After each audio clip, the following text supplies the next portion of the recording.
नमस्कार, मी शिवांगी शर्मा आणि आपण पाहत आहात तळोदा वृत्तांकन न्यूज। चला जाणून घेऊया आजच्या ताज्या बातम्या।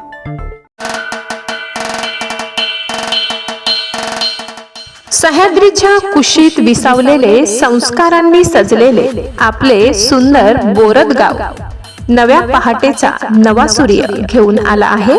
एक नवी उमेद, स्वच्छतेचा ध्यास घेऊनही गावाला आपण सजवूया। नव्या वर्षाच्या या वळणावर प्रगतीचे पाऊल टाकूया।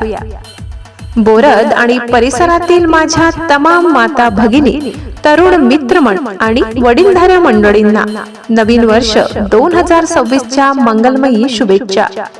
चला या वर्षात आपण संकल्प करूया आपले बोरद स्वच्छ बोरद, सुंदर बोरद बनविण्याचा। शुभेच्छुक सौ अनिता भिलाव, लोकनियुक्त सरपंच बोरद, श्री संतोष ढोडरे, उपसरपंच बोरद, श्री रवींद्र भिलाव, सामाजिक कार्यकर्ते बोरद।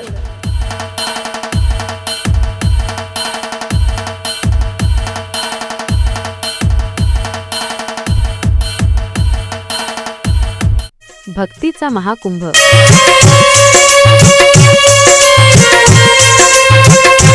संत गुलाम महाराज पालखी सोहळ्याचे वाण्याविहीर मध्ये अभूतपूर्व स्वागत।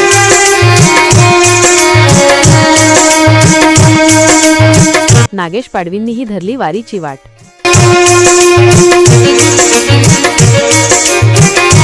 नमस्कार, नंदुरबार जिल्ह्यातील सातपुड्याच्या पर्वतरांगांमध्ये सध्या भक्तीचा मळा फुलला आहे। खाई तालुका अक्कलकुवा येथून निघालेल्या आणि संत गुलाम महाराज यांचे जन्मस्थान व समाधीस्थळ असलेल्या रंजनपूरकडे जाणाऱ्या संत पालखी सोहळ्याचे वाण्याविहीर येथे मोठ्या उत्साहात आणि जल्लोषात स्वागत करण्यात आले। यावेळी हजारो भाविकांच्या उपस्थितीने संपूर्ण परिसर गुलाम महाराज की जयच्या घोषाने दुमदुमून गेला होता। पालखीचे वाण्याविहीर मध्ये आगमन होताच ठिकठिकाणी रांगोळ्या काढून आणि सुवासिनींनी औक्षण करून स्वागत केले। पालखीवर पुष्पवृष्टी करण्यात आली।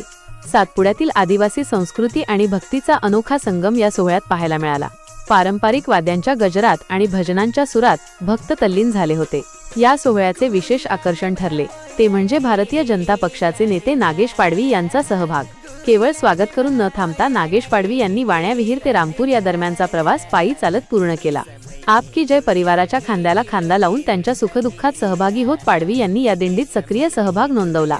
त्यांच्या या साधेपणाची आणि भक्तिभावाची परिसरात मोठी चर्चा होत आहे।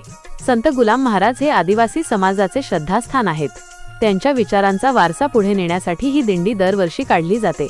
खाई ते रंजनपूर या जन्म आणि समाधी स्थळापर्यंतचा हा प्रवास अत्यंत खडतर असला तरी भाविकांचा उत्साह दांडगा असतो। या पालखी सोहळ्याचे ठळक वैशिष्ट्य म्हणजे अबालवृद्धांपासून ते महिलांपर्यंत सर्वांचा मोठा सहभाग।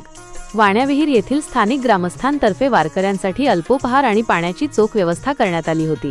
आदिवासी भागातील भजन मंडळींनी सादर केलेली भजने आकर्षणाचे केंद्र ठरली। या पालखी सोहळ्यामुळे संपूर्ण अक्कलकुवा तालुक्यात सध्या मंगलमय आणि भक्तिमय वातावरण निर्माण झाले असून हा सोहळा आता आपल्या पुढील मुक्कामाकडे रवाना झाला आहे। या सोहळ्याला नाला गावाचे सरपंच भूपेंद्र पाडवी, अलीविहीरचे सरपंच किसन नाईक यांची देखील उपस्थिती होती। तळोदा वृत्तांकन न्यूज नेटवर्कसाठी रवींद्र वळवी मोलगी। आजसाठी इतकेच। अशाच ताज्या आणि महत्त्वाच्या बातम्या पाहण्यासाठी आमच्या चॅनलला सबस्क्राइब करा। धन्यवाद।